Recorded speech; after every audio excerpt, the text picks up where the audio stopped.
ये ज़्यादा एक्सपेक्ट कर रहे होते हैं। चलिए मैं स्क्रीन शेयर करता हूँ, फिर हम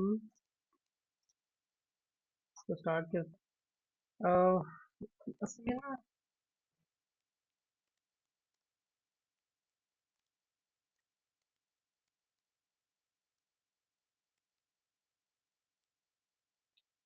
अच्छा, ऐसी है आप हम अ, मैंने वैसे खुद तैयारी करनी है उसकी, तो मैंने भी एक इंटरव्यू देना है। तो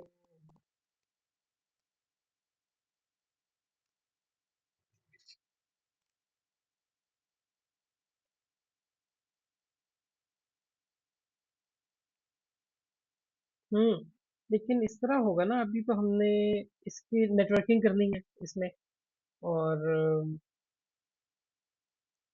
डेटा स्ट्रक्चर्स। ठीक है, चलिए डबल कर देंगे टाइम ना, हम इसको डबल कर देंगे। 1 घंटा पढ़े तो 2 घंटे कर देंगे वीकेंड पे। ठीक है। आवाज खत्म हो गई है बिल्कुल ही क्या, ये कम आ रही है? अच्छा अच्छा। अच्छा चलिए, अभी ये आपको स्क्रीन नजर आ रही है आप लोगों को? क्लियर हो रही है आपके साथ? हाँ चलिए हम स्टार्ट करते हैं, क्योंकि टाइम कम है और चीज़ें ज़्यादा हैं काफ़ी। कल हमने देखा था, जो लास्ट हमने ख़त्म किया था ना, वो ऑलमोस्ट इस स्क्रीन पे किया था, ये इससे अगली स्क्रीन थी। एक नज़र इसको देख लेते हैं। हमने कहा था कि सीपीयू बाउंड प्रोसेस वो होते हैं जिनको सीपीयू की ज़रूरत होती है, बाकी सब कुछ उसके पास होता है, वो सीपीयू चाह रहा होता है। और आईओ बाउंड वो होते हैं जिनको आईओ की ज़रूरत होती है, इनपुट आउटपुट की। नॉन प्रीएम्पशन क्या होती है कि एक टास्क जो है वो पूरा पहले ख़त्म होगा, उसके बाद दूसरा टास्क जो है ना, दूसरे प्रोसेस को सीपीयू मिलेगा। प्रीएम्पशन ये होती है कि आपने किसी को थोड़ी देर के लिए सीपीयू दिया, उसके बाद आपने उसे कहा कि अब जो है ना दूसरे प्रोसेस को दे दिया।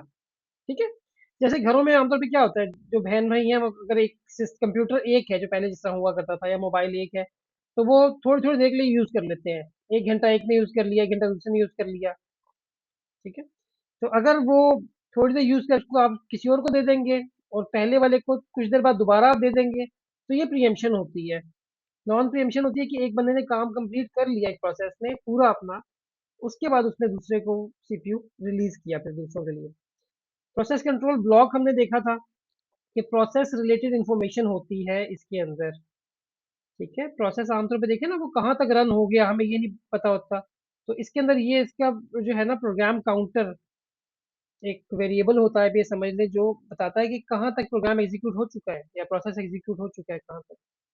प्रोसेस का आईडी है, उसकी स्टेट है, बर्स्ट टाइम के उसने कितनी देर टोटल जो है ना सीपीयू ले लिया है। ठीक है। उसको 100% टाइम के लिए चाहिए, तो 50% टाइम वो ले चुका है, एंड सो ऑन। अच्छा, जॉब स्केजलिंग। स्केजलिंग क्यूज क्या होती हैं? 3 तरह की क्यूज है। स्केजलिंग का तो आपको पता चल गया ना, कि ये बेसिकली हम जो सीपीयू है। बहुत कम आ रही है? ओके, अच्छा अच्छा अच्छा। चलिए मैं चेक करता हूँ, शायद माइक चेंज हो गया है।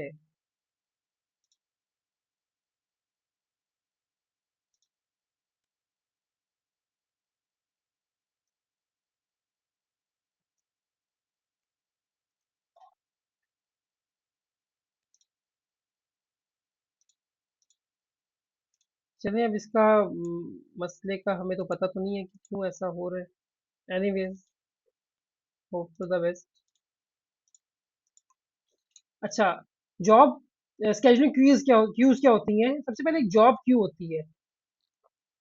इसमें वो तमाम प्रोसेस होते हैं जिनको जिन्होंने एग्जीक्यूट होना होता है, जो सिस्टम में जो प्रोसेसेस है ना, जिन्होंने एग्जीक्यूट होना है, लेकिन अभी तक वो रेडी क्यू में नहीं आए। ठीक है। ये जॉब क्यू है वो प्रोसेस जिन्होंने एग्जीक्यूट होना है। रेडी क्यू में वो है जो प्रोसेस मेमोरी के अंदर है, और बाकी रिसोर्सेज मिल चुके हैं उनको, उन्होंने सिर्फ एग्जीक्यूशन का वो वेट कर रहे हैं, यानी उनको सीपीयू चाहिए जस्ट, तो वेट कर रहे हैं सीपीयू का। तो एक होती है ओवरऑल जॉब क्यू, और एक होती है वो क्यू जो प्रोसेस। ओके ओके, अब इसका कोई हल सोच लेगा।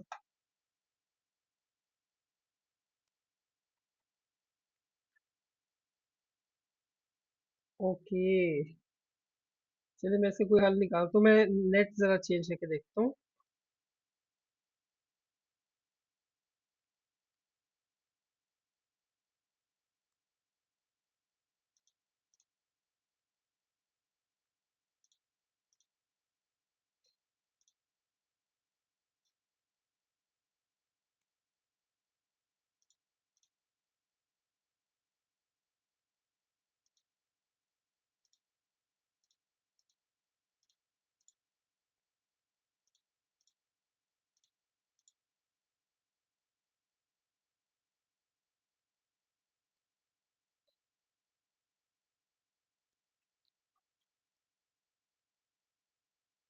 चलिए अब मुझे बताइएगा अगर आवाज का मसला होता है तो।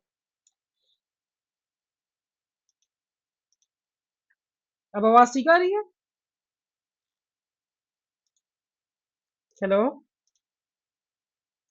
हाँ, ठीक है। तो चलिए हम देख रहे थे जॉब क्यू वो होती है जो कि सिस्टम में प्रोसेसेस हैं जो कि एग्जीक्यूट होना चाहते हैं बट अभी तक वो मेमोरी में लोड नहीं हुए। रेडी क्यू वो है जो मेमोरी में है और उनको बाकी रिसोर्सेज मिल चुके हैं, उनको सिर्फ सीपीयू चाहिए। डिवाइस क्यू ये होती है कि किसी खास डिवाइस के लिए एक क्यू प्रोसेसेस की लगी हुई है और उनको वो डिवाइस यूज करनी है बारी बारी, तो उसकी एक क्यू बन जाती है। अच्छा, स्केजुलर्स हमने दो तरह के देखे थे ना, आज हम तीसरा भी एक देखेंगे। लॉन्ग टर्म स्केजुलर क्या होता है?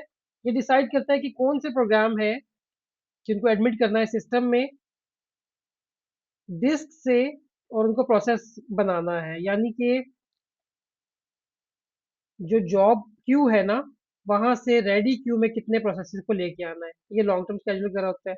शॉर्ट टर्म स्केजुलर क्या करता है? ये डिसाइड करता है कि जो रेडी क्यू में प्रोसेस है उनमें से किन को सीपीयू असाइन करना है। और जो मिड टर्म स्केजुलर है ना, इससे रिलेटेड हमने एक चीज देखी थी, अभी हम देखेंगे कि ये कैसे काम कर रहा होता है कि होता क्या है।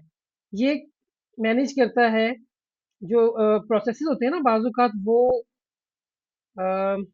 सीपीयू के लिए ना compete कर रहे होते हैं। जब बहुत ज्यादा प्रोसेसेस आ जाते हैं ना शॉर्ट टर्म स्केजुलर के पास, बहुत ज्यादा प्रोसेस होते हैं, वो बार बार सीपीयू को ना मल्टीपल प्रोसेसेस में स्विच करवा रहा होता है और ये बहुत ज्यादा प्रोसेसेस होते हैं।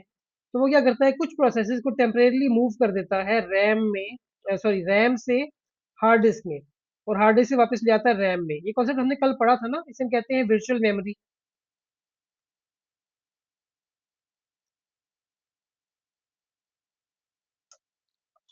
ठीक है, नेक्स्ट चलते हैं, कंकरेंसी क्या होती है?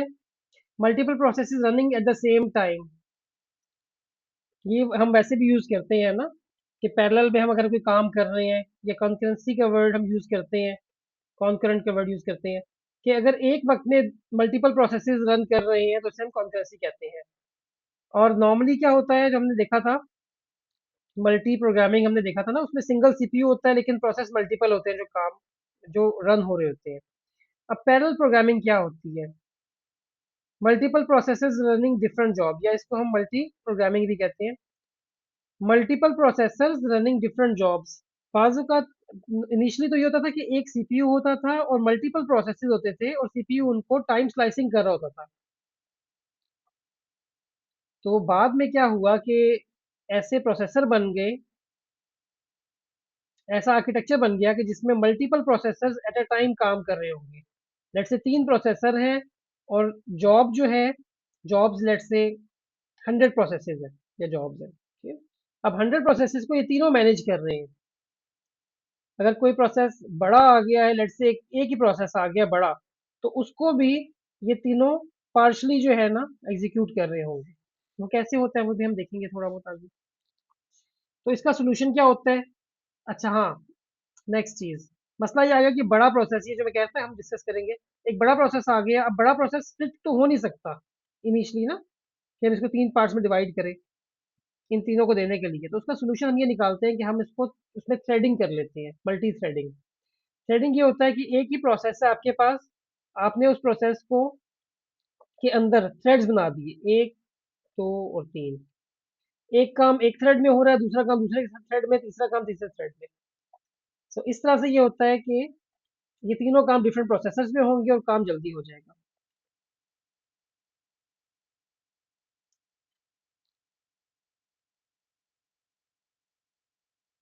अच्छा, हमने ना स्केड्यूल एल्गोरिदम्स हमने करने तो नहीं है अभी, क्योंकि टाइम इतना है नहीं, लेकिन थोड़ा बहुत पता होना चाहिए आपको इसका। हमारे पास पहली टाइप जो है उसकी है नॉन प्रिएम्प्टिव। नॉन प्रिएम्प्टिव जो है, ये वो होते हैं जिसमें जो एक प्रोसेस है P1, जब तक वो पूरा खत्म नहीं हो जाएगा तब तक वो सीपीयू को रिलीज नहीं करेगा। इसकी एग्जांपल्स हैं first come first serve algorithm, फिर है shortest job first. First come first serve, इनके नाम से पता चल रहा है कि जो प्रोसेस पहले आया है ना, वो पहले एग्जीक्यूट होगा, जो बाद में आया वो बाद में होगा, and so on. Let's say हम ये तीन प्रोसेसेस बना लेते हैं। ये P2 है, और ये P3 है, ये P4 है। अब लेट्स से ये प्रोसेस इतना बड़ा है, लेकिन सबसे पहले इसने एग्जीक्यूट होना है, फिर ये वाला होगा, फिर ये, और फिर ये।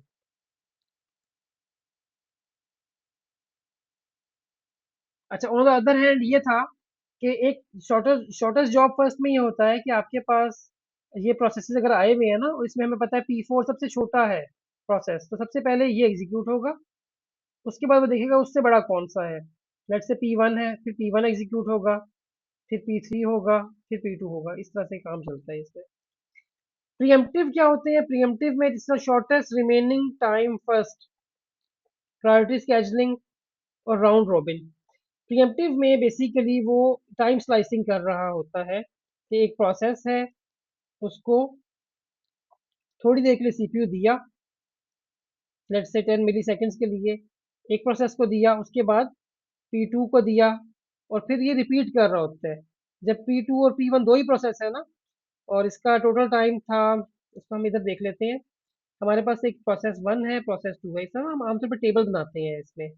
इसको 20 मिली सेकेंड्स के लिए सीपीयू चाहिए, इसको चाहिए 30 मिली सेकेंड्स के लिए। तो वो क्या करेगा, सबसे पहले P1 को सीपीयू देगा 10 मिली सेकेंड्स के लिए, फिर P2 को देगा 10 के लिए, फिर P1 को देगा 10 के लिए। अब P1 कंप्लीट हो चुका है, फिर P2 को देगा 10 के लिए, फिर P2 को देगा 10 के लिए। तो वो 10 स्लाइसिस में जो है ना टाइम दे रहा होता है। ये प्रियम्पशन में ये काम हो रहा होता है। आगे प्रायोरिटी स्केजुलिंग, राउंड रॉबिन, ये डिफरेंट है, इसको आप देख लीजिएगा अगर एक नज़र। जैसे प्रायोरिटी के केस में ना, जिस प्रोसेस की प्रायोरिटी ज़्यादा है, जिन प्रोसेसेस की, वो पहले उनको सीपीयू साइन करता है, उनके खत्म हो जाने के बाद बाकी हो जाता है। और एडवांस में मल्टी लेवल क्यू सिस्टम, ये भी हो सकती है कि मल्टीपल लेवल्स बने हों क्यूज के, multi level feedback queue system. इनको आप वैसे देखना चाहें देख लें, वरना इस केस में आप इसको स्किप भी कर सकते हैं। अच्छा, ये चीज़ तो हमने देख ली है लास्ट में। अच्छा, मैं कुछ टर्म्स थी कल एक स्टूडेंट ने बताई भी थी कि आप इन पे जो है ना, बताइएगा इनके बारे में। तो ये प्रोसेसेस जब जब मल्टीपल प्रोसेसेस काम करते हैं, तो ऐसा भी होता है कि दो प्रोसेस हैं, और वो एक कॉमन डेटा को या रिसोर्सेज को, डेटा या कोई आईओ इनपुट आउटपुट रिसोर्स है, उसको एक साथ एक्सेस करना चाहें।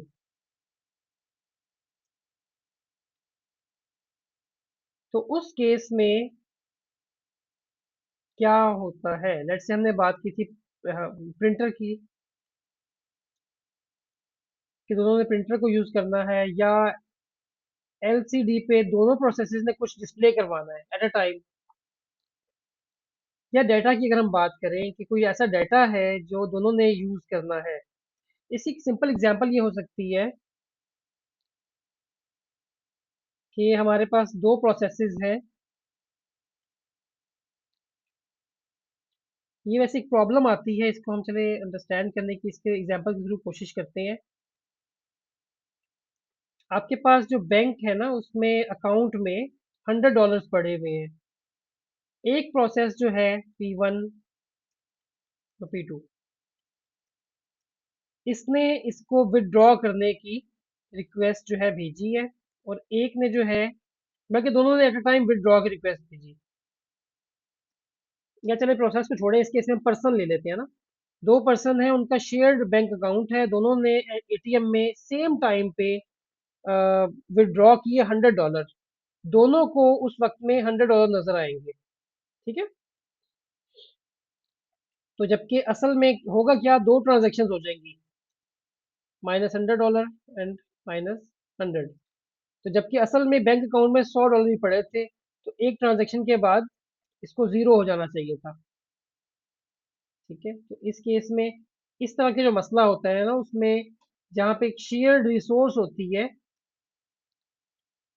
या शेयर्ड डाटा होता है, जिसका इसके में शेयर्ड डाटा था ये, तो दो प्रोसेस सेम टाइम पे उसको रिक्वेस्ट करेंगे, तो उसने इसको कैसे मेक श्योर करना है कि एक जब आ गया ना, तब दूसरे को नहीं आने देना। तो इसे हम कहते हैं प्रोसेस सिंक्रोनाइजेशन। ये जो टॉपिक है ना, प्रोसेस सिंक्रोनाइजेशन का है कि ऐसे सिंक्रोनाइज हो जाएं कि एक दोनों ने एट अ टाइम रिक्वेस्ट भेजी, एक को मिल गई तो दूसरे को वो ब्लॉक कर दे। अच्छा, पहला इसमें जो है कॉन्सेप्ट वो है critical section problem. Critical section वो होता है, कोड का वो एरिया होता है जहां शेयर डाटा एक्सेस किया जा रहा होता है।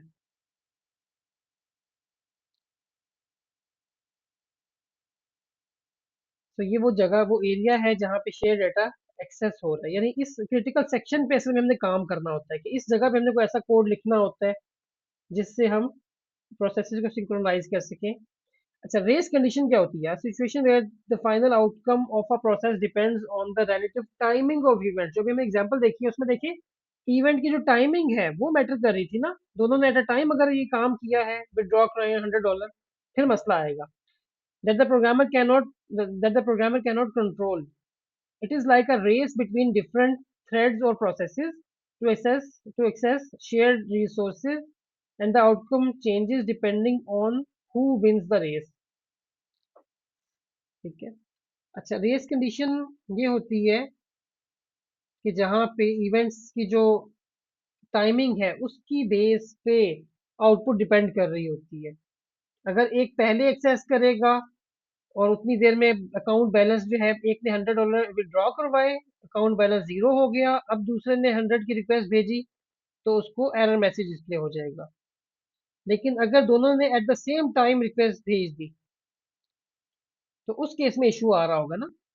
तो इस केस में जो है ना, टाइम बहुत मैटर कर रहा होता है कि कैसे कब वो एक्सेस कर रहे हैं शेयर डाटा को। सो ये बेसिकली रेस कंडीशन ना, ये प्रॉब्लम होती है जो सिंक्रोनाइजेशन में प्रॉब्लम आ रही होती है, जिसको हमने एग्जांपल से डिस्कस किया था अभी। अच्छा, इसका अब जो सोल्यूशन है वो है म्यूटेक्स लॉक और सेमाफोर। सेमाफोर का नाम भी आपने सुना होगा। ये दिखने में थोड़ा सा, अगर ना पता हो ना तो आपको कंफ्यूजिंग लगता है, लेकिन है कुछ भी नहीं इसमें। म्यूटेक्स लॉक ये होता है कि एक प्रोसेस जो है, पी प्रोसेस, जब इसके पास कंट्रोल, जब इसमें क्रिटिकल सेक्शन में जाता है ना, ये प्रोसेस क्रिटिकल सेक्शन में गया और क्रिटिकल सेक्शन में जाने के बाद ये इसको लॉक कर लेगा। जिसके राइट्स इसके पास होंगे, ओनरशिप इसके पास होगी। ठीक है, याद रखिएगा, ओनरशिप होगी प्रोसेस के पास। जब वो यूज कर लेगा क्रिटिकल सेक्शन को, तो फिर ये लॉक को ओपन कर देगा और क्रिटिकल सेक्शन से बाहर आ जाएगा। ये होता है लॉक। इसको आप सिंपल एक वेरिएबल समझ लें और कुछ भी नहीं होगा। ये एक वेरिएबल होता है जिसको अगर उसकी वैल्यू जीरो है तो वो वन कर देगा, और बाद में जब यूज कर लेगा तो उसकी वैल्यू को जीरो कर देगा। बस ये इतनी सी चीज होती है। इसका नुकसान एक इसमें ये होता है कि कंटिन्यूसली वो लॉक को चेक कर रहा होता है। वो हर टाइम देख रहा होता है कि लॉक अभी है कि नहीं। यानी सिस्टम चेक कर रहा होता है ना इस टाइम पे ये क्रिटिकल सेक्शन में लॉक्ड है या अनलॉक्ड है। अच्छा, इसका एक ऑल्टरनेटिव होता है सेमाफोर। सेमाफोर दो तरह के, काउंटिंग सेमाफोर और बाइनरी सेमाफोर। बाइनरी इससे मिलता जुलता है, इसलिए पहले उसको देख लेते हैं। बाइनरी सेमाफोर में भी यही काम हो रहा होता है कि जीरो और वन इस वैल्यू की बेस पे जो है वो रिस्ट्रिक्ट कर रहा होता है रिसोर्सेज को। Functioning similar to a mutex, unlike mutex has no it has no ownership. अच्छा, इस सेमाफोर में ये होता है, बाइनरी सेमाफोर में, कि प्रोसेस वन ने लॉक किया क्रिटिकल सेक्शन को, लेकिन प्रोसेस टू उसको अनलॉक कर सकता है। ठीक है, फर्क इतना है। म्यूटेक्स लॉक में ओनरशिप होती है प्रोसेस के पास, जिसने लॉक किया है वही ओपन कर सकता है। इसको आप एक की के तौर पे समझ लेना। जिस तरह की होती है ना, जिस बंदे के पास चाबी है वही ताले को खोल सकता है। एक तो ये केस है, और एक केस है कि घर में दो जो है ना, सबके पास चाबी है। ये दो बंदे, दोनों के पास चाबी है। एक बंदा लॉक कर गया लेकिन दूसरा बंदा ओपन कर सकता है। तो वो आप समझ लें बाइनरी सेमाफोर वाला केस है। और जो म्यूटेक्स लॉक है उस केस में एक ही चाबी है, जिसने लॉक किया वही खोल सकता है उसको। फिर काउंटिंग सेमाफोर क्या होता है? जब आपके पास मल्टीपल रिसोर्सेज होते हैं, जिस तरह आपके पास अगर दो प्रिंटर्स हैं, तो उस केस में ये इसके पास ना इसकी वैल्यू होती है 3। जैसे ही एक प्रोसेस ने इसको यूज किया तो ये इसकी वैल्यू को कर देता है 2। फिर जैसे दूसरा यूज हो गया तो वैल्यू हो जाएगी 1। ये भी यूज हो गया तो वैल्यू हो जाएगी 0। इसके बाद ये किसी प्रोसेस को भी अलाउ नहीं करेगा क्रिटिकल सेक्शन में जाए या उस रिसोर्स को यूज करे। ठीक है, नॉर्मली वहां होता है जहाँ पे रिसोर्सेज ज्यादा होती है। जैसे जैसे रिसोर्सेज रिलीज होती जाएंगी तो ये इसकी वैल्यू अगेन 1 हो जाएगी, फिर 2 हो जाएगी एंड फिर 3 हो जाएगी। तो ये सिंपल कॉन्सेप्ट है इसका। नेक्स्ट, बर्स्ट टाइम क्या होता है? बर्स्ट टाइम बेसिकली एक वो टाइम होता है जिस टाइम के लिए प्रोसेस को सीपीयू की जरूरत होती है। जिस तरह हमने कहा था, हम एक जब एल्गोरिथम्स में काम करते हैं तो हमारे पास बर्स्ट टाइम शुरू में आता है, वो मिली सेकेंड्स में होता है आमतौर पे, कि प्रोसेस वन को इतनी देर के लिए सीपीयू चाहिए, प्रोसेस टू को इतनी देर के लिए चाहिए। अराइवल टाइम क्या होता है? अब जब हमने प्रोसेसेस को असाइन करना शुरू किया सीपीयू, तो हमने P1 को 10 मिली सेकेंड के लिए किया असाइन। उसके बाद P2 को असाइन किया 10 मिली सेकेंड के लिए। तो अब देखिए यहाँ पे 0 मिली सेकेंड था, यहाँ पे 10 मिली सेकेंड था। अब प्रोसेस वन का जो अराइवल टाइम है वो है 0 मिली सेकेंड, और प्रोसेस टू का जो अराइवल टाइम है, सॉरी, वो है 10 मिली सेकेंड। तो अराइवल टाइम वो टाइम है जब प्रोसेस जो है वो अराइव होता है पहली दफा जब वो चलेगा ना। अच्छा, कंप्लीशन टाइम।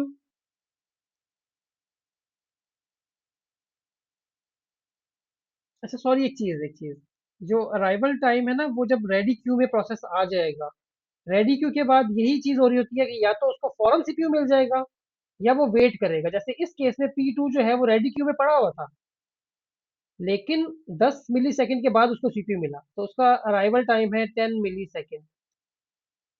कंप्लीशन टाइम क्या होता है? जब प्रोसेस टर्मिनेट हो जाता है। जिस तरह इस केस में अगर P1 अगेन चलता है, फिर P2 चलता है, फिर P1 चल के खत्म होता है, 10, 20, 30, 40, 50, 50 मिली सेकेंड के बाद जाके प्रोसेस वन कंप्लीट हो जाएगा। थ्रूपुट क्या होती है? Number of processes completed per unit, पर टाइम यूनिट। लेट से एक प्रोसेसर है, उसकी थ्रूपुट क्या हो सकती है? और दूसरा प्रोसेसर जो कि बड़ा प्रोसेसर है, जिसकी कैपेसिटी ज़्यादा है। तो पहला जो है, अगर वो 1 मिनट में 10 टास्क परफॉर्म कर रहे हैं, तो दूसरा जो है वो 1 मिनट में 20 टास्क परफॉर्म कर रहे हैं, तो इसकी थ्रूपुट होगी 10, इसकी होगी 20। इसका यूनिट क्या होगा हमें नहीं पता, वो किसी और उसमें होगा यूनिट में ये। लेकिन थ्रूपुट क्या होती है कि एक खास टाइम में वो कितना काम कर रहा है प्रोसेसर। अच्छा, टर्न अराउंड टाइम क्या होता है? Time for which process remains in ready queue.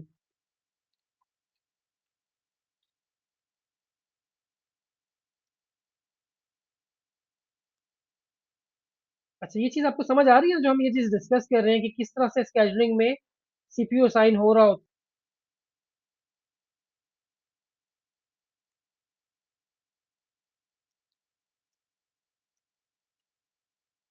अच्छा, टर्न अराउंड टाइम क्या होता है? बेसिकली जब एक प्रोसेस कंप्लीट हुआ, जिस तरह इस केस में 50 पे जाके कंप्लीट हुआ था, और उसके अराइवल टाइम और कंप्लीशन टाइम का जो डिफरेंस है वो होता है टर्न अराउंड टाइम। और वेटिंग टाइम क्या होता है? फिर एक छोटी सी एग्जांपल देखते हैं, पहले मैं बता दूं आपको। Time for which process is waiting for CPU, turn around time minus burst time, ये होता है वेटिंग टाइम। अच्छा, इसकी समझ आ रही है या मैं इसकी एग्जांपल दूं आपको? एक मुझे ये बता दें।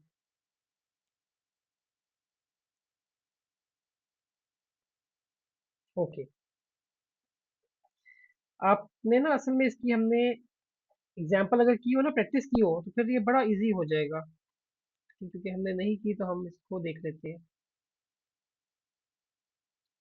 अच्छा मानूर इसकी एक जगह कहीं लिख लें, turn around time completion time minus arrival time होता है, और waiting time turn around time minus burst time होता है।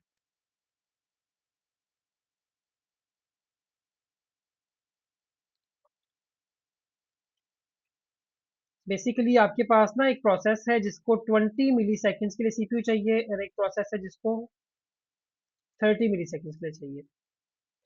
अच्छा अब वेटिंग क्यू में ये दोनों आ चुके हैं। जैसे ये डिसीजन हुआ ना, हमारे पास एक टेबल बन गया इस तरह से, एक क्यू बन चुकी है। आप इसको क्यू भी कह सकते हैं कि चलें ये क्यू बनी हुई है P1 P2, ये दो प्रोसेस क्यू में लगे हुए हैं। तो वो सबसे पहले क्या करता है, इसको उठा के सीपीयू साइन करना है, तो उसको हम एक टाइम लाइन के फॉर्म में ड्रॉ करते हैं। यहाँ पे इस तरह से P1 0 मिली सेकेंड से टाइम शुरू होता है ना, 0 से टाइम शुरू होगा, और सीपीयू हमने कहा हुआ है कि सिर्फ 10 मिली सेकेंड ही का टाइम स्लाइस यूज करेगा, टाइम स्लाइस। तो पहला प्रोसेस 10 मिली सेकेंड्स यहाँ पे हो गए। उसके बाद इसने प्रीएम्पशन करनी है, यानी इससे सीपीयू लेना है, दूसरे प्रोसेस को देना, ताकि वो पैरेलल में काम चलता रहे ना, दूसरी एप्लीकेशन में रन होती रहे। 20 मिली सेकेंड्स, देन P3, यहाँ पे आके 30 मिली सेकेंड्स हो गए। सॉरी P3 तो है ही नहीं, P1 को दोबारा मिला। और यहाँ पे जाकर देखिए P1 शुरू कहाँ से हुआ था, स्टार्ट टाइम इसका था 0 मिली सेकेंड, यानी स्टार्ट का मतलब है अराइवल, आप कह लें अराइवल। अच्छा और इसका जो कंप्लीशन टाइम है वो क्या है, यहाँ पे जाके खत्म हुआ है 30 मिली सेकेंड। अच्छा इसके बाद क्या होगा, P2 दोबारा रन होगा 10 मिली सेकेंड के लिए, तो 40 मिली सेकेंड हो गए। और फाइनली इसको बेशक अब यहाँ पे ना इसको आप काटते भी रहे कि जब ये 10 हो गया था तो ये 10 वापस रह गया, 20 हुआ तो ये 10 रह गया, 20 रह गया सॉरी, फिर ये 10 रह गया, फिर ये 0 हो गया, और ये पहले 10 हुआ फिर 0 हो गया, P2 50। अब ये देखिए, ये इस तरह से ना हम इसको एक टाइम लाइन ड्रॉ करते हैं, ये बताने के लिए कि पहले किसको सीपीयू मिला कितनी देर के लिए मिला, उसके बाद किसको मिला कितनी देर के लिए। मानूर अब बताइएगा इसका जरा जो फॉर्मूला था।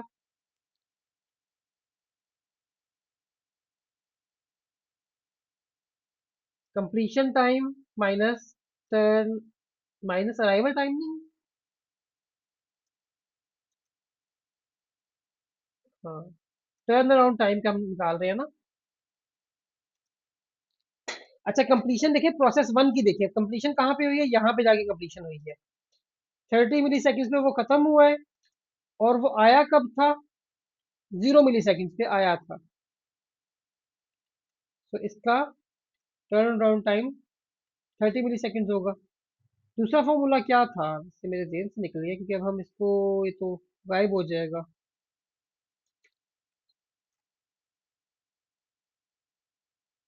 ठीक है, ठीक है। अच्छा अब देखिए इसका जो वेटिंग टाइम है कैसे निकालेंगे, मानो ये बड़ी सिंपल सी एग्जांपल देखिएगा। 30 मिली सेकेंड इसका टाइम है ना, पहले ये P1 चला, फिर P2 चला थोड़ी देर के लिए, फिर P1 चला, तो टोटल टाइम जो P1 रहा है ना मेमोरी में, वो 30 मिली सेकेंड रहा है। और इसने वेट कितना किया है बीच में, जब P2 चल रहा था तो वेट कर रहा था ना, 10 मिली सेकेंड वेट किया है।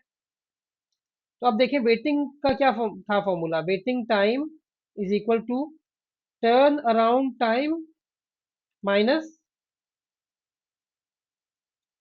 Burst time. अब बर्स्ट टाइम पता है क्या था इसका, ये 20 मिली सेकेंड, तो 20 माइनस करना है किसमें, टोटल जो टर्न अराउंड टाइम था 30, इक्वल टू 10। इससे हमें पता चला कि P1 ने ये वाला 10 मिली सेकेंड वेट किया है। ठीक है, मेरा ख्याल है यहाँ तक हम रखते हैं, क्योंकि आगे तो हम बहुत देर कर देंगे इसमें। The time for submission until first response is produce, response time वो है जब पहली दफा इसको रिस्पॉन्स मिला। इसको भी आप एक दफा देख लीजिएगा जस्ट। अच्छा जल्दी से इसको हम कवर कर लें, टाइम हमारा कितना हो गया ऑलरेडी।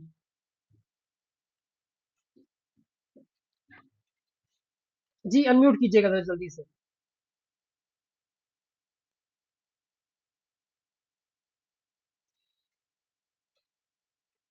हमने स्केड्यूलर देखे थे लॉन्ग टर्म, शॉर्ट टर्म और मीडियम टर्म। पहला क्वेश्चन है कि which scheduler is responsible for controlling degree of multiprogramming by swapping process in and out of memory. C. जी एग्जैक्टली सी। ये मेमोरी से उनको multiprogramming, degree of multiprogramming का मतलब पता है क्या है? कि मल्टीपल प्रोसेसेस में रन तो होना है, लेकिन प्रोसेसेस इतने ज्यादा आ गए हैं कि अब कंप्यूटर भी कंफ्यूज हो रहा है कि वो थोड़ी थोड़ी देर एक प्रोसेस को चलाता है, वो प्रोसेस की जब दोबारा पहले प्रोसेस की बारी आती है ना, तो काफी देर गुजर चुकी होती है। तो वो क्या करता है, वो प्रोसेसेस को कम करता है, बाकी प्रोसेसेस को उठा के वर्चुअल मेमोरी में डाल देता है। अच्छा। तो ये मीडियम टर्म स्केड्यूलर का काम होता है। In a system with a single CPU core the phenomenon where multiple processes make progress is known as multiple processes single। हाँ, कॉन्करेंसी। अच्छा। मल्टी प्रोसेसिंग नहीं होगा क्योंकि इसमें मल्टीपल प्रोसेसिंग इन्वॉल्व होते हैं। वैसे ये कंफ्यूजिंग है, इसमें ये दोनों भी कंफ्यूजिंग वर्ड है। चले। A situation where the final outcome of a computation depends on the unpredictable sequence in which shared data is accessed by concurrent threads is called a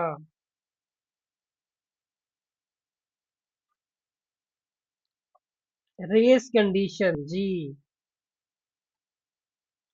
जिसमें फाइनल आउटकम जो है वो डिपेंड कर रही होती है अनप्रिडिक्टेबल सीक्वेंस पे, कि जिस ऑर्डर में वो शेयर कर रहे हैं, शेयर डाटा को एक्सेस कर रहे हैं डिफरेंट टास्क, जिस डिफरेंट प्रोसेसेस। अच्छा जी, बर्स्ट टाइम क्या होता है स्केजुअलिंग के कॉन्टेक्स्ट में?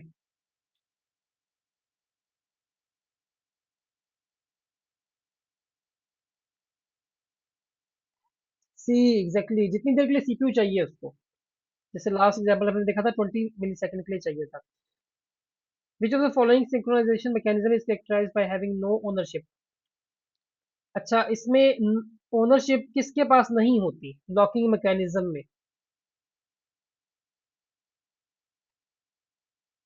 नहीं, म्यूटेक्स के पास तो होती है। म्यूटेक्स के पास एक ही चाबी होती है, उसी के पास होती है, उसके अलावा कोई खोल नहीं। हाँ, बाइनरी सेमाफोर के केस में आप समझ लें मल्टीपल कीज है। ये एग्जांपल के तौर पे कह रहा हूँ, मल्टीपल कीज होती नहीं है वैसे। इसमें ये होता है कि जिसने लॉक किया है ना, इसने लॉक किया है, लेकिन अनलॉक कोई भी कर सकता है। ठीक है, कोई भी अनलॉक कर सकता है। अच्छा, शॉर्ट टर्म स्केजुलर के बारे में है कि primarily select process from which queue. जी। B ready queue exactly. अच्छा, scheduling is inherently non preemptive. इनमें से कौन सा नॉन प्रिएम्प्टिव होता है?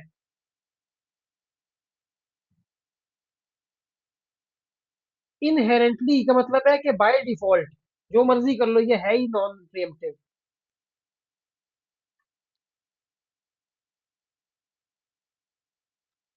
ओके।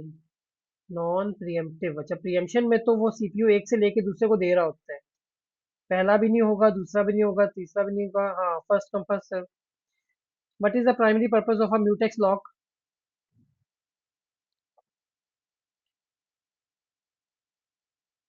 अच्छा, ये सिग्नल और वेट के ना कीवर्ड्स आपको याद रखिएगा, ये आपने ना सिग्नल और वेट के होते हैं, मतलब ये म्यूटेक्स में यूज होते हैं। वो सिग्नल कहता है और बाकी वेट, कुछ ऐसे ना इसके कीवर्ड्स होते हैं। Anyways,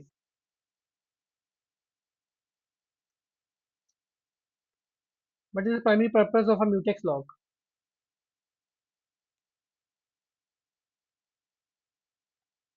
B. अच्छा, ये बी होगा, सी हो नहीं सकता कि साइमल्टेनियसली एक्सेस नहीं करते ना वो। Signal that resource is available, नहीं भाई ये भी नहीं है। To manage a pool of identical resources, नहीं।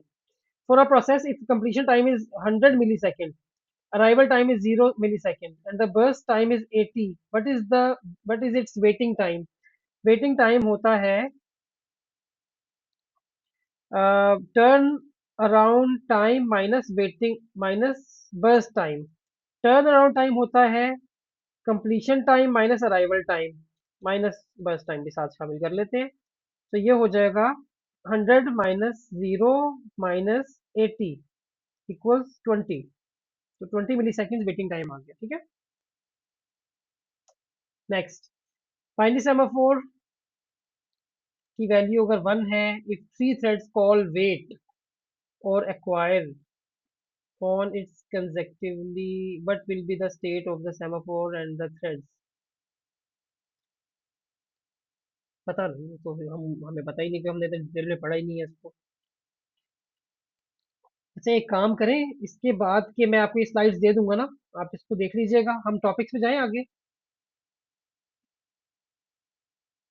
हाँ, टॉपिक्स पे चलते हैं। अच्छा, थ्रेड क्या होता है? हमने पहले भी बात की थी कि हमारे पास एक प्रोसेस जो है उसको हम डिवाइड नहीं कर सकते। आगे चल के पहले तो ये था कि एक सिंगल सीपीयू हुआ करता था, उसके बाद ये हुआ कि सीपीयू बहुत ज़्यादा होने लग गए, मल्टी कोर प्रोसेसर्स आ गए, i5 i7 and so on, i9 भी आ गए।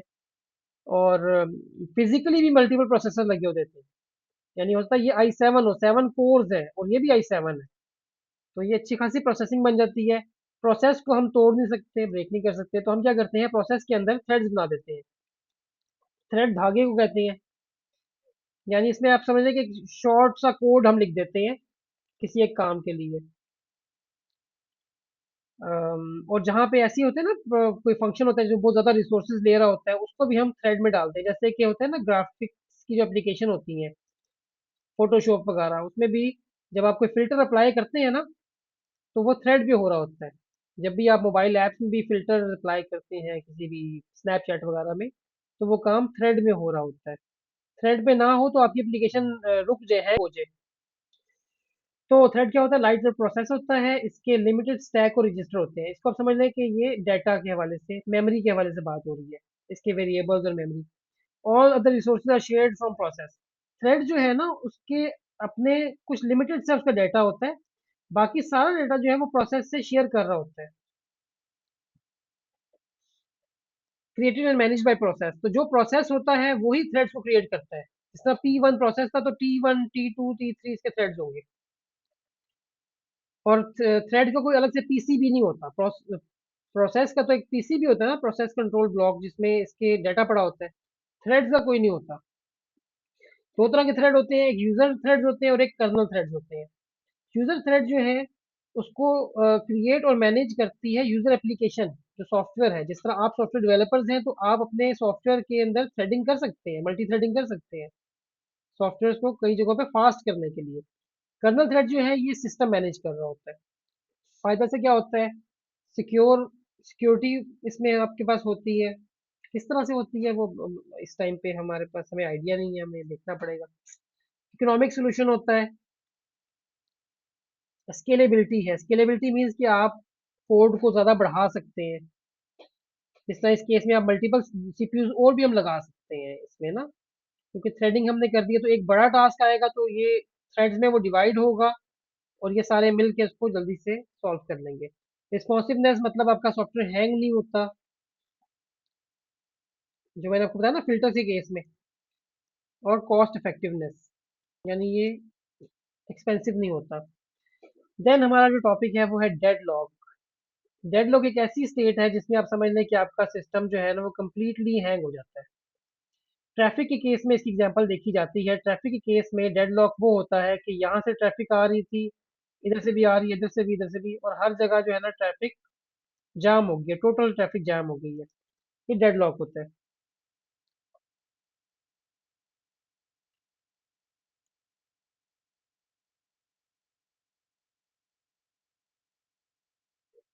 अच्छा,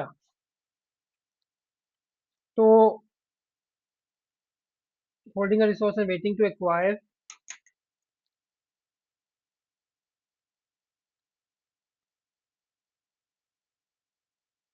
डेडलॉक तो फिर हमने पढ़ना है।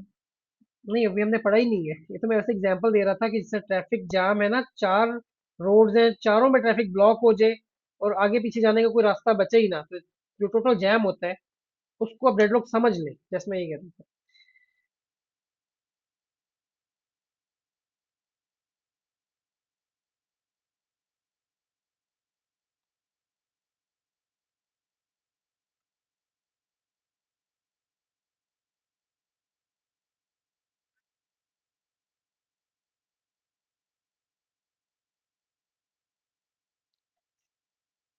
हाँ, a state of block processes each holding a resource and waiting to acquire a resource held by another process. Basically बात ये हो रही है कि एक प्रोसेस P1 है, एक प्रोसेस P2 है। P1 जो है उसके पास उसको लेट्स से ये रिसोर्स है R1, ये है रिसोर्स R2। P1 जो है उसने R1 जो है ना वो एक्वायर की हुई है और P2 ने R2 को एक्वायर किया हुआ है। P1 ये कह रहा है कि मुझे R2 की ज़रूरत है और P2 कह रहा है मुझे R1 की ज़रूरत है। तो अब दोनों एक दूसरे का वेट कर रहे हैं। ठीक है, समझ आ रही है मानूर? जैसे मानूर है और अक्सा है, दो प्रोसेस है ना, तो बंदे हैं बल्कि ये। अच्छा, एक के पास जो है ना मोबाइल फोन है और दूसरे के पास क्या है? आईफोन है, दूसरे के पास जो है वो हैंड्स फ्री है, स्पीकर है। अच्छा, अब जिसके पास मोबाइल है वो कह रहे हैं कि मुझे हैंड्स फ्री भी दे, और जिसके पास हैंड्स फ्री है वो हैंड्स फ्री छोड़ नहीं रही, लेकिन वो कह रही है मुझे मोबाइल फोन भी चाहिए। तो ये एक डेडलॉक बन जाएगा। ठीक है। हाँ, आई होप ये चीज क्लियर हो रही होगी। अच्छा, अब ये जो चीज है ना, रिसोर्स टाइप इंस्टेंस, ये वैसे देख ले, रिसोर्स टाइप क्या होती है? सीपीयू। एक प्रोसेस को सीपीयू मिला हुआ है, लेकिन वो कह रहा है मुझे जो है ना एक रैम की जरूरत है या मुझे किसी पोर्ट की जरूरत है, जबकि पोर्ट एक और प्रोसेस ने होल्ड की हुई है, वो वेट कर रहा है मुझे सीपीयू मिले। तो इस तरह से डेडलॉक अकर कर जाता है अगर लेकिन अभी हम देखेंगे इसकी कंडीशंस क्या होती है। ठीक है, ये बाकी चीजें इतनी फिलहाल जरूरी नहीं है इस केस में। डेडलॉक अकर करता है जब चार कंडीशंस अकर होती हैं simultaneously at the same time. पहली, म्यूचुअल एक्सक्लूजन ये होती है कि एक जो रिसोर्स है वो एक वक्त में एक ही प्रोसेस उसको एक्सेस कर सकता है। देखिए, अगर रिसोर्सेज ज्यादा होंगी तो फिर तो मसला ही नहीं है, इस तरह रैम है। ये पार्ट किसी एक प्रोसेस ने अगर रैम में कुछ राइट करना है तो बाकी मेमोरी पड़ी हुई है, तो उसको यूज कर सकता है। हाँ, अगर दोनों ने सेम एड्रेस को एक्सेस करना है एक टाइम पे तब मसला आता है। अच्छा, अब एक प्रोसेस है वो उस टाइम पे रिसोर्स को एक ही प्रोसेस उससे इंटरेक्ट कर सकता है या उसको यूज कर सकता है। सेकंड है hold and wait. Hold and wait का मतलब ये है कि P1 ने रिसोर्स वन जो है वो यूज कर रहा है, लेकिन वो वेट कर रहा है कि मुझे एक और रिसोर्स मिले, यानी वो इसको छोड़ नहीं रहा। होल्ड एंड वेट इसे कहते हैं। नो प्रियम्पशन ये होता है कि नो प्रियम्पशन मीन्स कि जब तक उसका काम पूरा नहीं हो जाएगा वो रिसोर्स को छोड़ नहीं रहा, वो कह रहा है कि जब तक मेरा काम कंप्लीट नहीं होता तो मैंने नहीं इसको रिलीज करना। प्रियम्पशन क्या होती है कि हम थोड़ी देर के लिए सीपीयू देते हैं, फिर हम प्रोसेस से जबरदस्ती सीपीयू वापस ले लेते हैं और दूसरे को दे देते हैं। अगर प्रियम्पशन हो ना तो फिर तो मसला नहीं आता, फिर तो डेडलॉक नहीं आता। यहाँ पे ये केस है कि आप समझ लें कि फर्स्ट कम फर्स्ट सर्व वाला एल्गोरिथम चल रहा है। जिसको सीपीयू मिल गया, जब तक उसका पूरा काम होगा नहीं तब तक सीपीयू रिलीज नहीं होगा। तो ये नो प्रियम्पशन होती है। सर्कुलर वेट क्या होता है? सर्कुलर वेट ये होता है कि एक प्रोसेस है उसको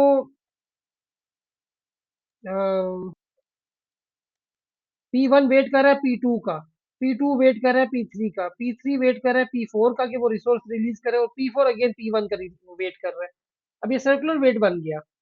जब ये चारों कंडीशन होती है ना तो फिर डेडलॉक अकर कर जाता है। जो हमारा सिस्टम है, जो प्रोसेसर है या ऑपरेटिंग सिस्टम आप समझ लें, इस केस में वो किसी भी प्रोग्राम को प्रोसेस को जो है ना रन नहीं कर पाता।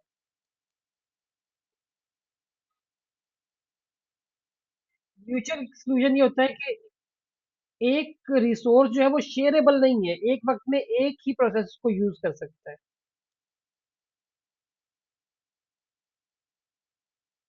ठीक है, जैसे कि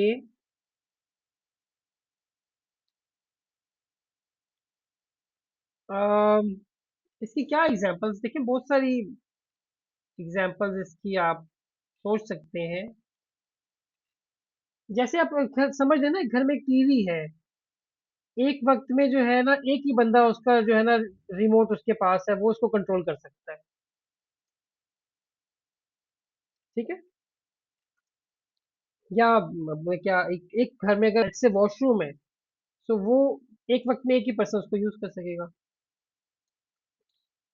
एनीवेज हम आगे चलते हैं। डेडलॉक अब जब अकर करता है तो डेडलॉक को हमने रोकना होता है। तो सबसे पहले डेडलॉक को प्रिवेंशन, उसकी उसकी प्रिवेंशन के कुछ तरीके हैं। म्यूचुअल एक्सक्लूजन हमने क्या देखा था कि एक रिसोर्स जो है वो शेयरेबल नहीं है।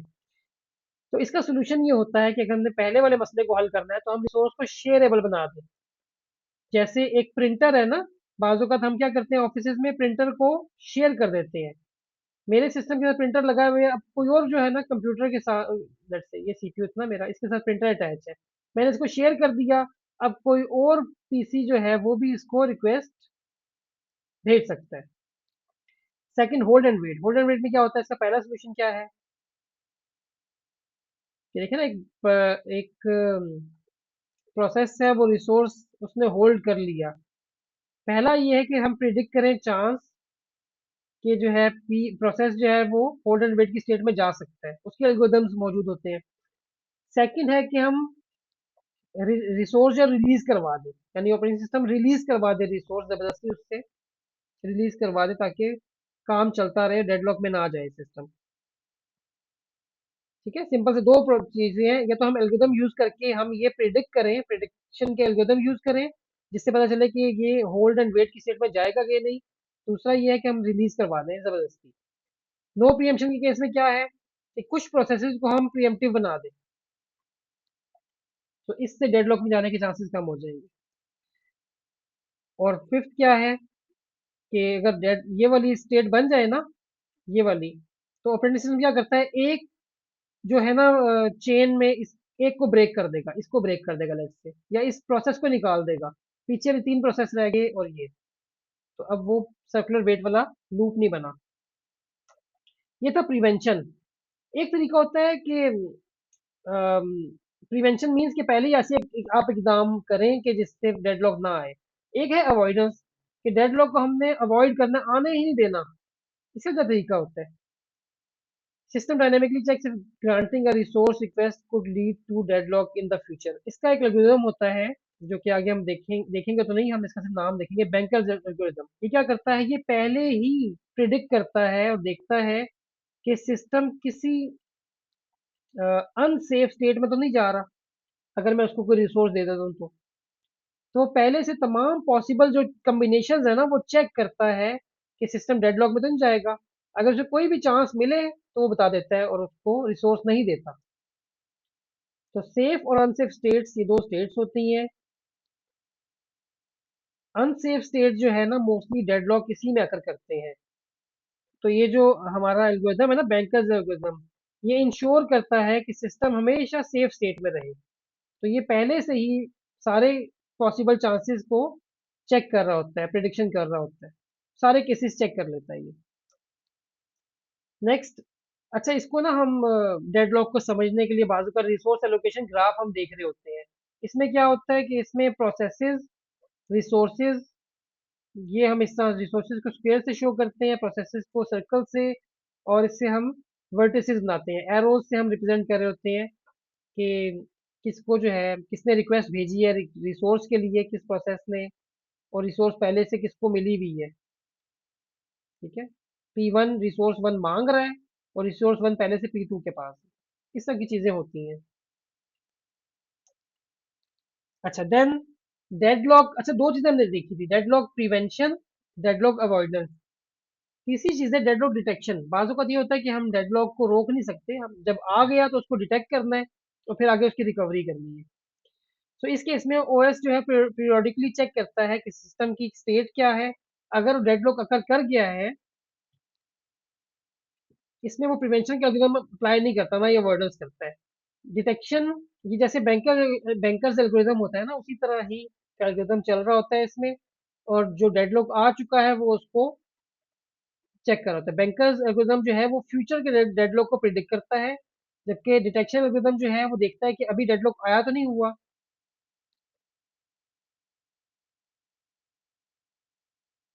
अच्छा, अब वो करता क्या उसके बाद, ओके ओके ओके, ये इसके बाद करता क्या है, ये रिकवरी के लिए ना या तो प्रोसेस को टर्मिनेट करा देता है, either about all deadlock processes or about one process at the time until the deadlock cycle is broken. और दूसरा काम ये क्या करता है, रिसोर्स प्रीएम्पशन करता है. Selectively take resources away from a process, load it back and give them to another process. तो ये क्या होता है, रिकवरी में क्या होता है कि डेडलॉक अगर आया हुआ है ना, तो एक या सारे प्रोसेसेस को ही टर्मिनेट करा दो, या एक प्रोसेस जो है उससे रिसोर्सेज लेके किसी और को दे दो. इसके एमसीक्यूज होंगे. और इसके बाद कुछ टॉपिक हमारे थोड़े से और हैं मेमोरीज के हवाले से, मेरा ख्याल है बस ये फिर खत्म हो जाएगा. इसके बाद 4 मिनट में हम कवर तो नहीं पाएंगे, लेकिन है ये थोड़े से ही हैं इसमें.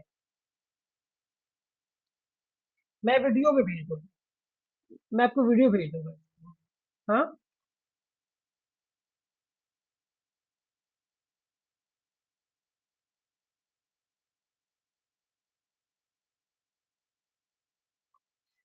ठीक है, हमने नेटवर्किंग करना है, हमने डाटा स्ट्रक्चर देखना है, हमने सी शार्प देख लेंगे. उसके अलावा यही हो सकता है, डेटाबेस फिर आप खुद कर लें. ठीक है. तो data structure, networking, C sharp. Nurul, आप भी बताइएगा. ठीक है, इस तरह से सी शार्प. ओके.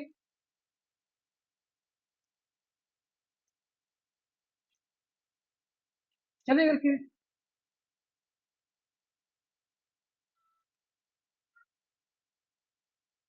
चले सी शार्प कर लेते हैं ना, क्योंकि देखिए हाँ, थ्योरेटिकल आप कर लेंगे, नो डाउट. सी शार्प में हम कुछ कॉन्सेप्ट्स को एक दफा देख लेंगे. ये आई थिंक इम्पोर्टेंट है. फिर ये है कि डाटा स्ट्रक्चर नेटवर्किंग तो हम जल्दी से खत्म कर लेते हैं ना. आज ट्यूसडे है ना. हाँ, वेनेसडे, थर्सडे, फ्राइडे तक हम ये दो चीजें कर लेते हैं, डाटा स्ट्रक्चर, नेटवर्किंग.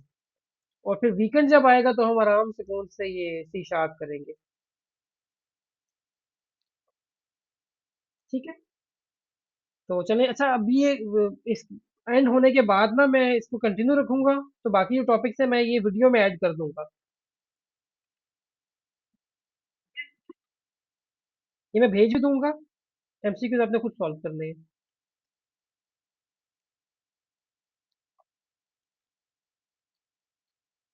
ओके. तो हमने ये देखा था, हमने तीन चीजें देखी थी. Conditions for deadlock, deadlock prevention, deadlock avoidance और डेडलॉक डिटेक्शन. इसके बाद हमारे पास मेमोरी मैनेजमेंट का टॉपिक है. हमारे पास लॉजिकल और फिजिकल एड्रेस स्पेसेस होती हैं. ये क्या होती हैं? लॉजिकल एड्रेस स्पेस होती है the set of all addresses generated by a program's perspective. It is virtual and independent of physical memory layout. देखिए, एक होती है फिजिकल मेमोरी हमारे पास ना, जो रैम है. रैम के एड्रेसेस होते हैं. रैम जहाँ से शुरू होती है ना, रैम होती है बाइट्स में. रैम का बेसिक यूनिट बाइट है. जब हम कहते हैं ना हमारे पास 128 GB गीगा बाइट की रैम है, तो बेसिकली वो गीगा मीन्स 10 6 होगा आई थिंक. नहीं, 9 होगा. जैसे हम केबी में रहते हैं, केबी. केबी का मतलब है 1000. सो 128 into 1000 into बाइट्स. तो पहला एड्रेस शुरू होता है जीरो से. जीरो एड्रेस है और इसमें पहली बाइट पड़ी हुई है. उसके बाद सेकंड बाइट होती है, ये वन एड्रेस पे होगी, एंड सो ऑन.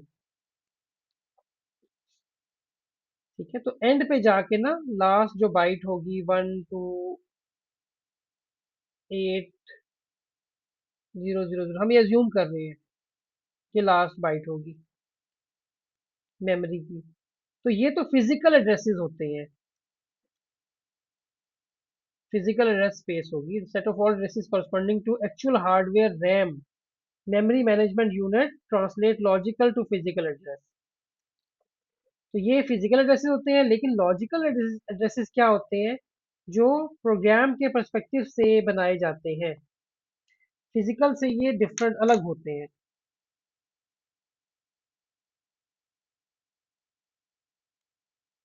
अच्छा, इसका हम थोड़ा देखते हैं कि लॉजिकल एड्रेस स्पेस हम क्यों यूज करते हैं, क्योंकि इसको समझना भी जरूरी है.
बड़ी इसने अजीब सी एग्जांपल दे दी है। अच्छा एनीवेज इसके बारे में यही है मेनली कि ये प्रोग्राम के रेफरेंस से जो है ना लॉजिकल एड्रेस स्पेस बनाई जाती है। प्रोग्राम के रेफरेंस से मतलब है जब आप एक प्रोग्राम लिखते हैं ना आप उसमें वेरिएबल्स बना रहे होते हैं डिफरेंट, तो उसके लिए जो एड्रेस स्पेस होती है वो लॉजिकल एड्रेस स्पेस होती है। यानी हमारे पास एक फिजिकल एड्रेसेस होते हैं रैम में, और एक और जो है ना लॉजिकल एड्रेस स्पेस बनी होती है कि जिसमें लॉजिकल एड्रेसेस होते हैं और इनकी आपस में मैपिंग होती है।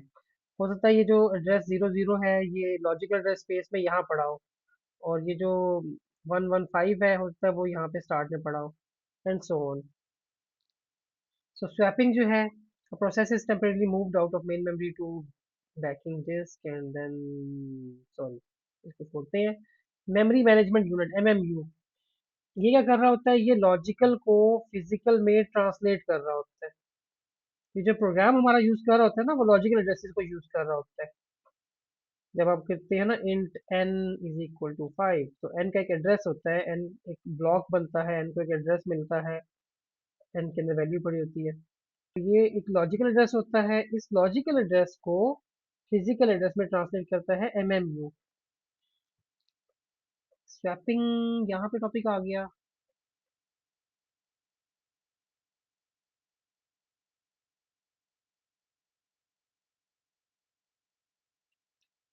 स्वैपिंग क्या होती है, हमने पहले भी इससे रिलेटेड कॉन्सेप्ट देखा था कि एक प्रोसेस को टेम्परेली जो है ना मेन मेमोरी से निकाल दिया जाता है।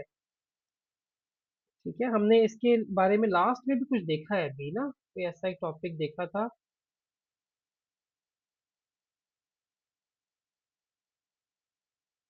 पता नहीं कौन सा था। तो उसमें होता क्या है कि जैसे सेकेंड, जब प्रोसेसेस बहुत ज्यादा होते हैं ना बाजू का,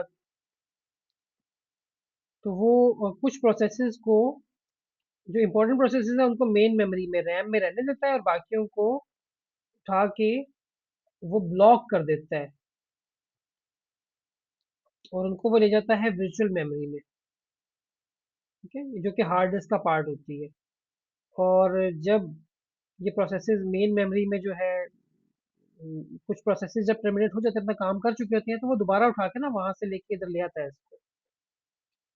जैसे कि आप समझ लें मोबाइल फोन में आपकी कुछ एप्लीकेशंस होती हैं वो स्लीप पे चली जाती हैं जब ज्यादा देर यूज ना हो, या वो उनको बैकग्राउंड पे जो है ना ले जाता है, ताकि उस पे आगे कोई, जब तक काम नहीं हो रहा या जो इम्पोर्टेंट इंफॉर्मेशन इम्पोर्टेंट नहीं है एप्लीकेशन, उसको वो ब्लॉक कर देता है। या ब्राउजर में टैब्स भी बाज़ औक़ात मोबाइल के ब्राउजर में वो उनको इनएक्टिव कर देता है, तो यूज नहीं होती काफी टाइम तक। अच्छा फ्रेगमेंटेशन, क्योंकि हम अभी टॉपिक पढ़ रहे हैं ना मेमोरी मैनेजमेंट का पढ़ रहे हैं, तो हम हमारा ज़्यादा ताल्लुक है रैम के साथ, ज़्यादा ताल्लुक है इस केस में। अच्छा अब होता क्या है जब आपने कंटीजियस मेमोरी एलोकेशन करनी होती है, ये उसके टॉपिक्स है। कंटीग्यूअस ये होता है बेसिकली कि आप जब एक एरे बनाते हैं इन, इसको ना हम अलग से करते हैं। आपने एक एरे बनाई int N is N bracket में 100, ये एरे बनाई, तो जो एक एरे है ना उसको जो लोकेशन मेमोरी मिलती है ना वो कंटीजियस होती है। यानी ये जीरो इंडेक्स है तो ये 99 इंडेक्स होगा, तो 99 प्लस जीरो मतलब 0 1 2 0 से शुरू हो रहा है ना, तो टोटल ये बन जाती है 100 इंडेक्सेस। तो 100 की लोकेशन इसको मिली है, कंटीजियस मिली है, यानी कि साइड बाय साइड मिली है, एक साथ मिली है। ऐसे नहीं हुआ, नॉन कंटीजियस क्या होती है कि कुछ हिस्सा यहाँ पे मिल गया, कुछ हिस्सा यहाँ पे मिल गया, कुछ हिस्सा यहाँ पे मिल गया। ठीक है, तो जब हम कंटीन्यूअस मेमोरी एलोकेशन करते हैं ना तो इसमें एक मसला ये आता है कि ये अगर उसको मेमोरी मिली है ये सारी, तो हो सकता है प्रोग्राम जो है उसने बीच में इतनी मेमोरी यूज की हो, बाकी सब वेस्ट चली गई, या हो सकता है ये यूज की हो और बाद में एंड पे ये यूज की हो, बीच में ये वेस्टेज है। इसे हम कहते हैं इंटरनल फ्रेगमेंटेशन। ठीक है, ये है इंटरनल फ्रेगमेंटेशन। अच्छा और हमने बात की थी एक एरे की ना, एक इंटीजर एरे 100 की है, एक और हमने एरे बनाई या किसी और ने बनाई 100 की एरे, उसको भी मेमोरी इसने कंटीजियस देनी है। तो इसने क्या किया, इसने देखा कि इसके बाद जो है ना, यहाँ से यहाँ तक मेमोरी, लेकिन इसको हम अच्छे से बनाते हैं ताकि हमें पता चल जाए।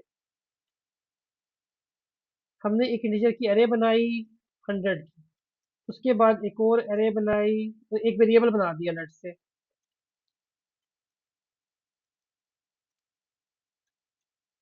एक और 100 की बनाई। अब हो सकता है कि हमारे पास यहाँ पे जो फ्री मेमोरी है ना, फ्री जो मेमोरी कंज्यूम हुई भी है वो ये वाली है। जो फ्री मेमोरी थी वो ये थी, जहाँ पे उसके पास, ओहो, ये रैम है, उसमें ये मेमोरी पहले से ऑक्यूपाइड है, ये सारी बाकी जो है ना उसमें से कुछ हिस्सा फ्री है, कुछ ये वाला हिस्सा जो है ना ये भी ऑक्यूपाइड है। तो उसने, आपके ऑपरेटिंग सिस्टम ने देखा कि यहाँ से यहाँ तक लेट्स से ये 150 की स्पेस है, तो उसने पहले जो 100 है ना उसमें तो आप पहली अरे डाल दी जो 100 वाली थी, उसके बाद 50 रह गए। अब ये 50 तो वो यूज नहीं कर सकता ना, उसने कंटीजियस मेमोरी लोकेशन करनी है। ये उसको 100 का या 110 का ब्लॉक मिल गया, तो उसने 100 की जो है ना दूसरी अरे जो है एक्स वाली वो दे दी यहाँ पे, तो ना इसको स्पेस यहाँ पे दे दी। तो ये देखिए जो बीच में ये 50 है ये क्या है, ये भी तो वेस्ट हो रहा है ना। तो एक्सटर्नल फ्रेगमेंटेशन ये होती है, wasted memory between allocated blocks where the total memory is enough for a request but it is not contiguous। अब होता क्या है कि बीच में ना छोटे छोटे ब्लॉक्स बन जाते हैं, वो ब्लॉक्स क्या होते हैं, वो अब मेमोरी है तो सही, किसी प्रोसेस को चाहिए 50 बाइट्स चाहिए, अब ये हो सकता है 20 बाइट्स ये हो, 10 ये हो, 20 ये हो, लेकिन ये कंटीजियस नहीं है। इसे हम कहते हैं एक्सटर्नल फ्रेगमेंटेशन। इसका फिर कोई हल हम करते होंगे, वो हम देखते हैं आगे। नॉन कंटीजियस मेमोरी लोकेशन के केस में क्या होता है, memory management scheme where process can be divided and loaded into multiple separate blocks of physical memory। अच्छा, इसमें क्या होता है कि एक प्रोसेस को डिवाइड करके तो मल्टीपल जो है ना सेपरेट फिजिकल ब्लॉक्स में लोड किया जाता है। इसके आगे दो ये टेक्निक्स हैं या दो इसके साथ रिलेटेड टर्म्स हैं, एक पेजिंग और एक सेगमेंटेशन, इसका पता होना चाहिए। पेजिंग में क्या होता है कि लॉजिकल मेमोरी और फिजिकल मेमोरी, इनको वो फिक्स साइज ब्लॉक्स में डिवाइड करता है। तो लॉजिकल मेमोरी के जो ब्लॉक्स हैं उनको हम कहते हैं पेजेस, फिजिकल मेमोरी के जो होते हैं उसे कहते हैं फ्रेम्स। ठीक है, लॉजिकल मेमोरी और फिजिकल मेमोरी, इनको फिक्स साइज ब्लॉक्स में डिवाइड करता है, यानी पेजेस और फ्रेम्स में डिवाइड करता है। किस लिए करता है, एक्सटर्नल फ्रेगमेंटेशन को खत्म करने के लिए, कि ये जो बीच में मेमोरी के ब्लॉक्स रह जाते हैं ना इनको वो खत्म करता है। अब आप ये सोच लें, लेट से ये जो हिस्सा है, ये ब्लॉक्स वेस्ट हो रहे थे, इसको अगर हम लॉजिकल मेमोरी में एक साथ इकट्ठा कर दें तो शायद हम इसको यूज कर सकें। सेकंड है segmentation, divides a program's address space into logical units, divides a program's address space into logical unit segments like code, data stack, etc. Each segment has a variable size।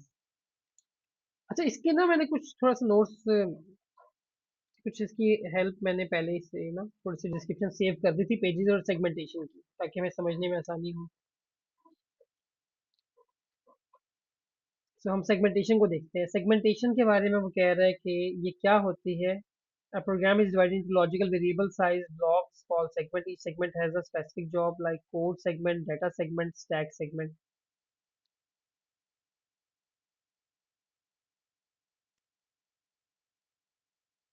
हम्म। अच्छा, इसने क्या किया है, इसने ना तीन चीजों में डिवाइड कर दिया। जैसे आपके टास्क होते हैं ना, आप ये समझ लें, टास्क में आपके पास तीन तरह के टास्क हैं, तो आपने तीनों को डिवाइड कर दिया तीन पेजेस पे, कि इस पे आपने जो है ना सिर्फ अर्जेंट टास्क लिखने हैं, इसमें सिर्फ इंपॉर्टेंट लिखने हैं, और इसमें कोई और लिखने हैं। ठीक है, या बाज़ औक़ात ये होता है कि आपके पास घरों में एक कोई बॉक्सेस हैं, कोई चीज़ रखने के लिए। आपको पता है हॉस्पिटल्स में ना डिफरेंट तरह का जो ट्रैश होता है उसमें डिफरेंट बॉक्सेस होते हैं।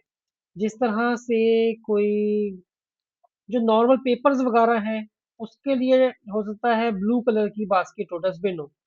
जो हॉस्पिटल का वेस्ट है, जैसे सिरिंज है, इंजेक्शन वगैरह, उसके लिए रेड कलर का हो सकता हो, या ग्रीन हो लेट्स से। और जो है हार्मफुल है, कोई चीज है हार्मफुल, नहीं हार्मफुल नहीं कहना चाहिए, कुछ और उसको आप वर्ड यूज कर लें, जो ऐसी चीज है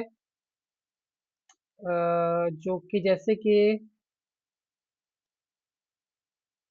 जिसकी कोई फ्यूम्स वगैरह हैं, जो कि आप अगर उसको इनहेल करते हैं नुकसानदेह लेट से, तो वो होता है रेड कलर के उसमें हो। तो इस तरह से बाजू का हम सेगमेंट कर देते हैं चीजों को आसानी के लिए ना। कोई बंदा आएगा, जब वो उसने कोई अगर ट्रैश फेंकना है, पेपर या कोई पेन वगैरह, तो वो ब्लू वाले बॉक्स में डालेगा। सो इस तरह से सेगमेंटेशन में ये होता है कि आपके पास जो वेरिएबल्स है ना, आप एक प्रोग्राम में बनाते हैं कोड में इंट एन एम। अब इसने अलग जगह पे जाना है। एक जगह पे आप प्रोग्राम में बनाते हैं लेट्स से,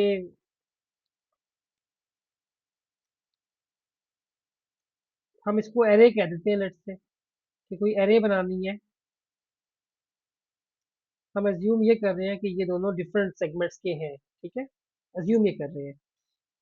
सो नॉर्मली जब एक प्रोग्राम बनता है ना, आप एक कोड लिखते हैं, तो उसमें ये होता है कि आपके पास एक जगह पे तो कोड लिखा होता है, जिसे हम कहते हैं कोड फाइल। तो कोड भी किसी मेमोरी में होता है ना, तो वो क्या करता है, एक सेगमेंट बना देता है कोड का। जैसे पहले कोड सेगमेंट, एक सेगमेंट अलग हो गया, दूसरा बना देगा वेरिएबल स्टोर करने के लिए, जिसको आप कहने के ये डाटा सेगमेंट है। तीसरा बना लेगा स्टैक के लिए। स्टैक क्या करता है, इसका भी कोई पर्पज होता है, हम अभी इसको जाते नहीं है। स्टैक वैसे करता ये है बाजू बात कि आपने एक फंक्शन कॉल किया, उसके अंदर दूसरा फंक्शन कॉल किया। ये मेन फंक्शन था, आपने मेन से एक कॉल किया F1, उससे F2 कॉल किया, तो ये याद रखने के लिए कि किसने किसको कॉल किया, वापस कहाँ लेके आना है, उसमें स्टैक यूज होता है। सो ये सेगमेंटेशन है कि मेमोरी को डिफरेंट ना कैटेगराइज कर लेना, कि जब भी वेरिएबल बनेगा तो वो इसमें डालना है, जब भी कोई कोड लिखा जाएगा फाइल में तो वो इसके अंदर आएगा। स्टैक सारा ये मैनेज करेगा, ठीक है। अच्छा, इससे ये होता है, वो कह रहा है कि सिक्योरिटी बढ़ सकती है ना, आप कोड वाले सेक्शन को रीड ओनली करने के से कोई चेंज नहीं कर सकता, तो हैकर्स वगैरह इसको यूज नहीं कर सकेंगे या चेंज नहीं कर सकेंगे। लास्ट कॉन्सेप्ट था थ्रैशिंग का। थ्रैशिंग क्या होती है, थ्रैशिंग ये होती है जब मेमोरी मैनेजमेंट में ना हम ये काम करते हैं कि बाज़ औक़ात ना मेमोरी में, इसे हम पेजेस ही बोल रहे होते हैं, आप समझ लें कि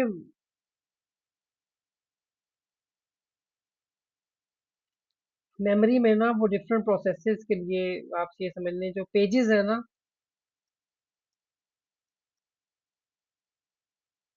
बेसिकली एक टॉपिक जो इसके ऊपर आता है ना, इसकी जो अम्ब्रेला है वो है पेजिंग एल्गोरिदम्स। शिफ्टिंग या पेजिंग एल्गोरिदम्स होते हैं। पेज पेज समथिंग उसका नाम होता है, page replacement, sorry, page replacement algorithms, जिसमें वो मेमोरी में ना पेजेस को रिप्लेस करवा रहा होता है कि किसको मेमोरी में रखना चाहिए, किसको मेमोरी से निकालना चाहिए। सो एक ऐसा टाइम आता है बाज़-औक़ात कि जब बहुत ज़्यादा पेजेस हो जाते हैं, बहुत ज़्यादा। आप समझ लें इसके सिर्फ प्रोसेसेस की ही बात हो रही है, लेकिन ये क्योंकि हम यहाँ पे जो पेजेस हैं वो मेमोरी के ब्लॉक्स हैं, ये समझ लें आप। तो वो देखता है कि इस टाइम पे किसको हमने मेमोरी में रखना है, किसको हमने मेमोरी से निकालना है, और बाद में टेम्परेरीली निकालना है, फिर वापस से उसको मेमोरी में ले आना है। तो ये इतनी ज़्यादा हो जाती है शिफ्टिंग कि वो एक पेज को निकाल रहा है, और उसके बाद दूसरे पेज को इन कर रहा है मेमोरी में, फिर उसको निकाल रहा है, फिर तीसरे को इन कर रहा है। अब ये जो शिफ्टिंग है, ये इतना ज़्यादा टाइम हो जाता है कि इतनी ज़्यादा एग्जीक्यूशन नहीं हो रही होती, इतने टाइम में एग्जीक्यूशन नहीं होती जितने टाइम जो है वो शिफ्टिंग में लग रहा होता है या स्वैपिंग में लग रहा होता है।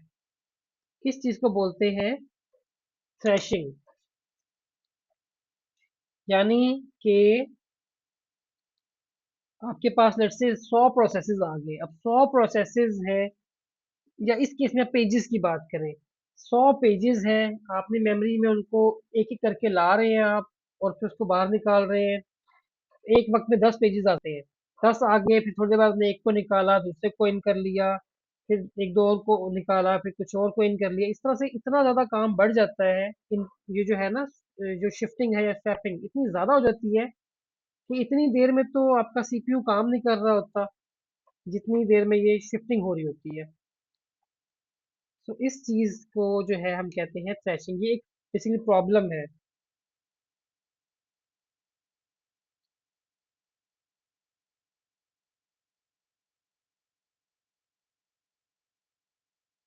चले, इसके बाद ये है, अब आपने ना इसके से रिलेटेड जो एमसीक्यूज है वो सॉल्व करने हैं। एमसीक्यूज के एंड पे इनका आंसर होगा सारों का, उससे आगे कुछ भी नहीं है। ये वैसे हमने करने थे उस टाइम पे, क्वेश्चन सॉल्व करने थे जो कि हमने, अभी हमारे पास टाइम नहीं है एल्गोरिथम्स को सॉल्व करने का। तो ये आप अभी इस इंटरव्यू के लिए तो छोड़ दें, बाद में आपके पास टाइम हो या अभी टाइम मिले तो आप बेशक कुछ की प्रैक्टिस कर लीजिएगा।